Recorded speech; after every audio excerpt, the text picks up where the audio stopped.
Hey guys, this is अभिषेक कुशवाहा। मैं आप सबका अपने इस YouTube चैनल में एक बार फिर से स्वागत करता हूं। तो चलिए आज हम लोग सीखने वाले हैं प्रश्नावली 1.2 के पहले सवाल को। सवाल आप लोगों को स्लाइड में दिख रहा होगा। मैं एक बार इसे आप लोगों को सरल शब्दों में समझा देता हूं। किसी स्कूल में एक पुस्तक प्रदर्शनी आयोजित की गई थी, मतलब कि एक जो पुस्तक प्रदर्शनी थी उसमें 4 दिन टिकटें बिकी हैं। यहाँ पे पहले दिन आपको दिया हुआ है 1094, दूसरे दिन 1812, तीसरे दिन 2050 टिकट और अंतिम दिन 2751 टिकटें बिकी हैं। तो चलिए हमें इनका कुल योग निकालना है, मतलब कि कुल कितनी टिकट बिकी हैं हमें यही निकालना है। तो चलिए अगर मैं आपसे कुछ सवाल पूछूं कि आप अगर पहले दिन यानी कि फर्स्ट डे आप कितनी चॉकलेट खाते हैं? 4 चॉकलेट खाते हैं। 4 चॉकलेट खाते हैं। दूसरे दिन आप 5 चॉकलेट खाते हैं। तीसरे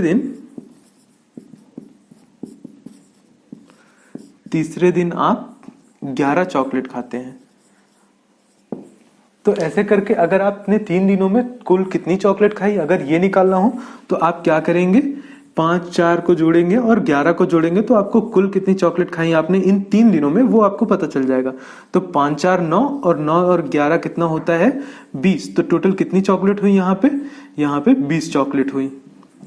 तो इस तरह से आपको निकालना था कि आप कैसे इन चीजों को जोड़ते हैं। तो अब आप यहां से रिलेट कर पाएंगे अपने सवाल को कि अगर अलग अलग दिनों में जो भी चीजें दी हुई थी अगर हम उन्हें जोड़ें। पहले दिन कितना था? 1094। दूसरे दिन कितना था? 1812। तीसरे दिन कितना था? 2050। तीसरे दिन था 2751। तो इतनी टिकटें कुल बिकी हैं। तो अगर हम बात करें यहाँ पे पहले दिन, दूसरे दिन, तीसरे दिन सबको मिला देंगे तो हमें चारों दिन का हिसाब मिल जाएगा। तो यहाँ से 4 2 6 और 1 7, यहाँ से क्या मिला? 7। उसके बाद यहाँ से 9 1 10, 5 15 और 5 20। तो यहाँ पे आएगा 0 और एक जो हासिल बचा था वो आएगा यहाँ पे। तो अब 2 और 8 कितना हो जाएगा? 10 और 7 17। तो यहाँ पे आएगा 7। फिर यहाँ पे एक हासिल और आएगा यहाँ से। तो यहाँ से आप देख रहे होंगे 1 1 2 3 3 2 5 5 2 7। तो आपके पास उत्तर क्या आ गया? 7707। तो कुल कितनी टिकटें बिकी थी यहाँ पे? 7707। तो चलिए मिलते हैं अगले सवाल पे। तो अब हम लोग सॉल्व करने वाले हैं दूसरे सवाल को। दूसरा सवाल है आपके पास कि शेखर एक क्रिकेट खिलाड़ी है। आप लोग भी क्रिकेट खेलते होंगे। तो चलिए सवाल को समझने से पहले हम ये समझ लेते हैं कि अगर आप 100 रन बनाना चाहते हैं और आपने अब तक 30 रन बना लिए हैं। कितने रन बना लिए हैं? 30 रन बना लिए हैं। तो अब 100 तक पहुंचने में आपको कितने रन और चाहिए? आपको 70 रन और चाहिए है। तो ये जो चीजें थी वो आपको मिली कहां से? आपने क्या किया कि आपने 30 बना लिया है। अब 30 को 100 में से जब आपने घटाया तो आपको कितना मिलेगा? 70। तो आपको चाहिए कितना था? 70 रन चाहिए था। तो चलिए अगर सवाल की बात करें तो सवाल में आप देख रहे होंगे कि शेखर एक प्रसिद्ध खिलाड़ी है। प्रसिद्ध खिलाड़ी है यानी कि वो काफी अच्छा खेलता होगा। तो वो 10,000 के बारे में सोच रहा है, वो 100 के बारे में नहीं सोच रहा है। तो वो कह रहा है कि 10,000 बनाना है उसे। और उसने अब तक बना कितने लिए हैं? 10,000 बनाना है उसे। उसने अब तक बना कितने लिए हैं? 6,980। कितने बनाए हैं? 6,980 बना लिए हैं। तो अब आप लोग समझ गए होंगे कि मैंने वो पिछले वाला एग्जाम्पल क्यों लिया था। 100 में से अगर आपने 30 बनाए थे तो 70 बनाना है, ये कैसे पता लगा था? 100 में से 30 को घटाकर। तो अब हमें कितने रन बनाने हैं? वो हमें 10,000 में से इतना घटाकर ही मिलेगा। तो चलिए आइए इसे घटाकर देखते हैं। यहाँ पे 0 और 0 तो यहाँ पे आ जाएगा आपके पास 0। पर अब देखिए, अब यहाँ 0 में से तो 8 घट नहीं सकता है। तो एक यहाँ से ये क्या करेगा? उधारी लेगा। लेकिन यहाँ पे तो एक है नहीं, फिर यहाँ पे भी नहीं है। तो यहाँ से इस 10 में से एक उधारी जाएगा यहाँ पे। तो यहाँ 10 बनेगा और फिर एक ये इसे देगा तो इससे 10 बना देगा। अब ये 10 में से 8 जब जाएंगे तो बचेगा कितना? 2। और ये अब कितना बच गया था? 9।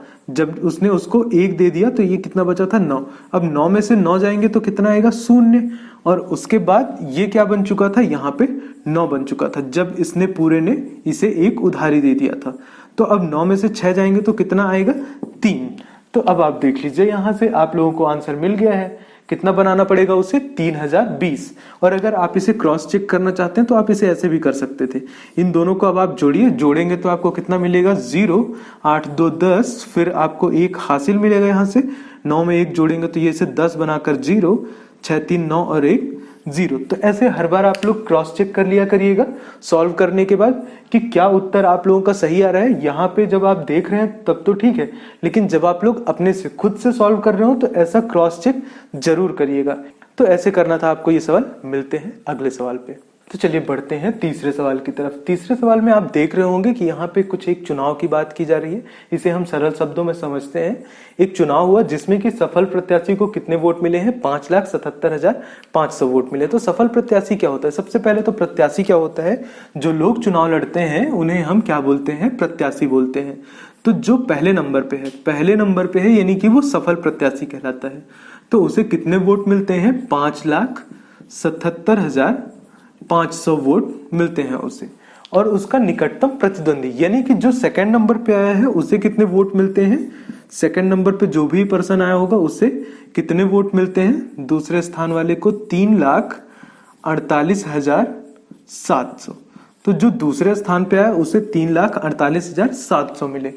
तो अब आपको ये बताना था कि इन दोनों में से जो जीता कौन है? ये 5 लाख वाले जीता है, सफल प्रत्याशी था। तो ये कितने वोट से जीता, कितने मतों से जीता है ये? तो चलिए यहाँ पे आप देखिए, अगर अब हमको इसमें से इसको घटाना होगा तो यहाँ पे 2 0 तो आ जाएंगे। उसके बाद अब यहाँ पे 5 में से तो 7 तो घटेगा नहीं, तो इसको बनाना पड़ेगा 15। ये लेगा यहाँ से एक उधारी, तो अब ये बच जाएगा आपके पास 6 बचेगा ये आपके पास। और उसके बाद 15 में से 7 अगर जाएंगे तो कितना मिलेगा आपको? 8 मिलेगा। और उसके बाद अब 6 में से 8 तो घट नहीं सकते हैं, तो ये यहां से उधारी लेगा 1, तो ये कितना बन जाएगा? 6। और अल्टीमेटली इसको कितना बना देगा? 16। तो जब ये 16 बन चुका है तो 16 में से अगर आप 8 को घटाएंगे तो आपको 8 मिलने वाला है। और ये जो 6 बचा था, तो 6 में से कितना? 4 घटाना है। 6 में से अगर आप 4 घटाएंगे तो आपको कितना मिलेगा? यहाँ पे 2 मिलेगा। और अब 5 में से 3 घटाएंगे तो फिर आपको 2 मिलने वाला है। तो इस तरह से आपको इस सवाल को सॉल्व करना था, हल करना था, इनके बीच का अंतर पता करना था। अब आप लोग एक काम करिएगा, इन दोनों संख्याओं को जोड़ के देखिएगा क्या आपको ये संख्या मिल रही है। अगर मिल रही है तो हमारा ये जो आंसर है वो सेम है। तो ये आप लोग करके देखिएगा। चलिए बात करते हैं अब चौथे सवाल की। चौथा सवाल आप लोगों को दिया गया है कि एक बुक स्टोर था जिसमें कि कुछ मूल्य की पुस्तकें बेची जाती हैं, वो लाख में दिया हुआ है। आप लोग पढ़ के देखिएगा। और उसके अलावा दूसरे सप्ताह में, ये तो पहले सप्ताह की बात थी, दूसरे सप्ताह में भी कुछ मूल्य की पुस्तकें बेची जाती हैं। तो अब आपको पहले ये पता लगाना है कि दोनों सप्ताहों में मिलाकर कितनी बिक्री हुई है। और दूसरी चीज जो है, दूसरा सवाल आपसे ये पूछ रहा है कि किस सप्ताह में ज्यादा बिक्री हुई है। तो ये आप अपने पहले सवाल से कोरिलेट करिएगा, जो इस एक्सरसाइज का पहला सवाल था, जहां पे हमने खिड़की में बिकने वाली टिकटों के बारे में बात करी थी, वो सेम उसी तरह से है। तो वहां पे जाइएगा, उससे सीखिएगा, रिलेट करिएगा। फिर अगर आप लोगों से नहीं बनता है तो हमें कमेंट करके बताइएगा। जब आप लोग कमेंट करेंगे तभी हमें पता लगेगा कि आप लोग कितना सीख रहे हैं यहाँ से। क्योंकि ये चैनल बना ही आप लोगों के लिए। मैं यहाँ पे सॉल्व तो करवा दूंगा सारे सवाल, लेकिन उसके बाद आप लोग यहाँ से कुछ सीख नहीं पाएंगे। तो ये सवाल आप लोगों को प्रैक्टिस के लिए दिया जा रहा है। तो चलिए मिलते हैं अगले सवाल पे।